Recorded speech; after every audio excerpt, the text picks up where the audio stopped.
Bobby Clampett back with a Clampett's Corner, and this week's question comes from Taylor, who writes, "My name is Taylor and I'm a 16.4 handicap golfer.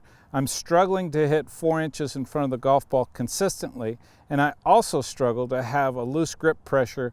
Any tips or drills that could help me fix my grip pressure and impact?"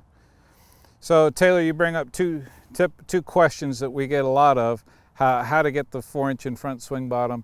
And that gets right into the DVDs, which I know you've watched, the load, lag, and workhorse sequence.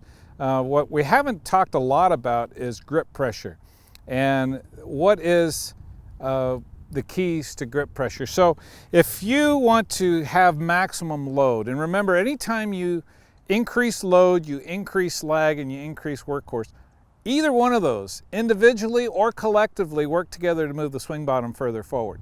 It's a real key element to understand. So in order to get maximum load and lag, two of those, you have to have very free wrists. In other words, Ben Doyle used to call it oily wrists. And the only way you can have oily wrists is to have relatively light grip pressure.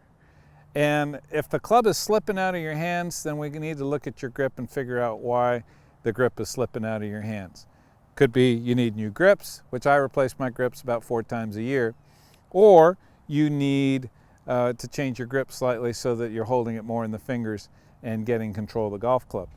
But the key is you want to be flexible, loose enough so that the club doesn't slip out of your hands, but you want to have that flexibility of wrist. You can do this drill right here for me if you want, just to show you and demonstrate how tension creeps into the golf swing and affects load and lag. So keep a nice loose grip, loose fingers right here, and notice how easy it is to load. You can cock that wrist very simply. Now try this. Try to squeeze your fist as tight as you can, make a tight fist, and now try to load it and hinge it, and it won't hinge. This is exactly what happens when your buddies say, "Hey, come on, we're going to double the bets here on the last hole. I bet you're going to choke like a dog."